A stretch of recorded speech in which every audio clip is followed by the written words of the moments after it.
قتل دو طرح کے ہوتے ہیں. ایک ہے آپ قتل کا ذریعہ بنے ہیں, ایک ہے قتل کیا ہے آپ نے. پھر ذریعے کی بھی دو قسمیں ہیں, ایک ہے مضبوط ذریعہ بنے ہیں, ایک ہے بہت کمزور ذریعہ بنے ہیں. اس کو فقہ کی اصطلاح میں کہتے ہیں فعل فاعل مختار. فعل فاعل مختار کیا مطلب؟ ایک بندہ ہے, آپ نے اس کی کن پٹی پہ گولی رکھ کے ٹھا کر کے مار دیا, وہ مر گیا. اس قتل پہ کیا ہے, شریعت کیا کہتی ہے؟ آپ کو بھی ٹھا کر کے مارا جائے گا, کیونکہ خود سے آپ نے یہ عمل کیا ہے. آئی بات سمجھ میں؟ ایک ہے آپ نے کسی کو ترغیب دی کہ تو فلاں بندے کو مار دے, جا کے بہت ثواب ملے گا تجھے. ترغیب دی, میں تجھے اتنے پیسے دوں گا. وہ گیا, اس نے ٹھا کر کے بندہ مار دیا, تو وہ لٹکے گا, آپ قصاصاً قتل نہیں کیے جاؤ گے. کیوں؟ اس لیے کہ آپ نے جو ترغیب دی ہے نا, آپ نے اس کو مجبور تھوڑی کیا ہے.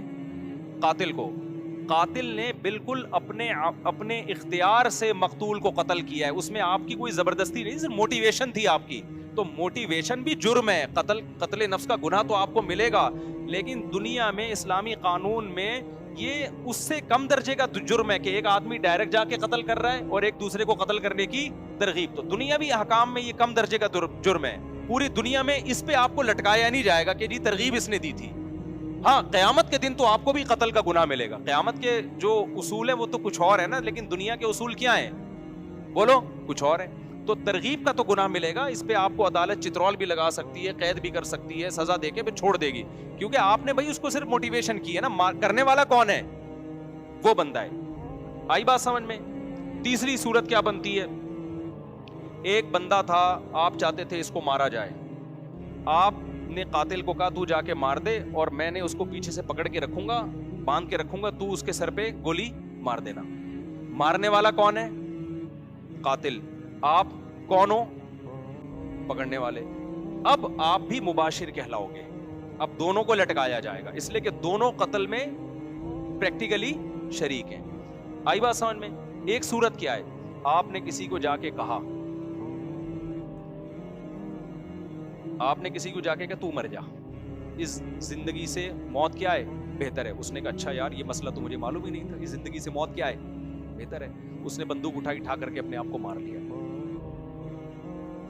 اب تو چترول بھی نہیں لگیں گے آپ کو, بس گناہ ہوگا. کسی مولوی صاحب کے پاس جاؤ گے, مولوی صاحب کہیں گے توبہ کر یار, تو کس قسم کے مشورے دے رہا ہے لوگوں کو. اب دنیا کی کوئی عدالت یا اسلامی عدالت قاتل کو لٹکا سکتی ہے جس نے مشورہ دیا تھا؟ اس لیے کہ بھائی وہ فعل فاعل مختار, وہ آدمی خود مختار تھا, وہ نہ عمل کرتا آپ کے مشورے پر. گناہ تو ملے گا کہ آپ نے غلط مشورہ کیوں دیا, بہت بڑا گناہ ملے گا, چھوٹا گناہ نہیں ملے گا. لیکن نہ دنیا میں قتل کا کیس بنے گا, نہ آخرت میں سزا ملے گی. آپ کہہ سکتے ہو اللہ میں نے برائی کا مشورہ دیا تھا, بندے نے اپنے آپ کو ٹپکا دیا, نہ میں نے بندوق پکڑائی اس کو, نہ میں تو, پھر بھی یہ جرم ہے. ایسا نہ ہو کہ مشورے دینا شروع کر دیں آپ, لیکن لٹکایا نہیں جائے گا. اور اس سے بھی کم درجے کا جرم یہ ہے کہ آپ ایک آدمی کو ٹینشن دے رہے ہو, اور وہ ٹینشن بھی بنتی ہے, اس نے آپ کو ٹینشن دی ہے, اس نے آپ کو لاکھوں روپے کا مقروض بنا دیا. آپ گلی میں گزرتے گزرتے کہتے ابے تو میرے پیسے لے کے بھاگا ہوا ہے, ابے تو میرے پیسے کب دے گا. اس ٹینشن میں آ کے اس نے اپنے آپ, اور آسان مثال کر دیتا ہوں, زید نے بکر سے 1 کروڑ روپے لے لیے اور بھاگ گیا. زید نے بکر سے قرضہ لیا 1 کروڑ اور لے کے کیا ہو گیا, بھاگ گیا. اب بکر اس کے پیچھے پیچھے, جہاں زید ملتا ہے میرے پیسے کب دے رہا ہے, زید کہہ رہا ہے میرے پاس پیسے ہیں ہی نہیں, میں کیا کروں. ابے ہے نہیں ہے بھائی, یہ تیرا ہیڈک ہے, میرا ہیڈک کیا ہے, مجھے میرا پیسہ چاہیے. پھر ادھر سے آیا زید, بکر نے ادھر سے پکڑا, ابے میرے پیسے کب دے رہا ہے. زید نے کہا یار میں غریب آدمی کہاں سے دوں پیسے. ابے بھائی یہ میرا ہیڈک نہیں ہے, قرضہ لینے سے پہلے سوچنا چاہیے تھا نا. فقہا بھی بیان کرتے ہیں کہ جو قرضہ لے کے گیا اور وہ واقعی سچی مچی کا غریب ہو گیا, تو عدالت اس کو قید میں تو نہیں ڈالے گی. امام حنیفہ کا یہ موقف ہے.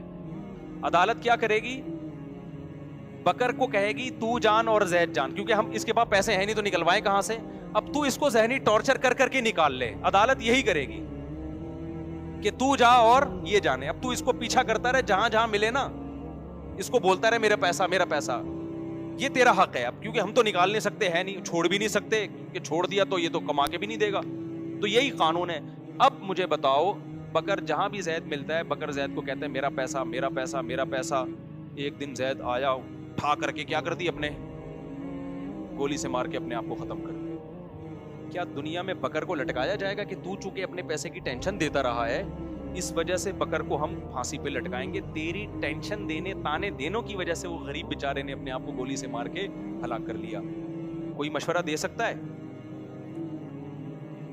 بکر کیا کہے گا؟ وہ بھائی میرا پیسہ لے کے بھاگا ہوا تھا, میں ٹینشن بھی نہ, وہ میرا 1 کروڑ لے لیا, میں اس کو ٹینشن بھی نہ دوں. یہ کون سا مذہب ہے بھائی؟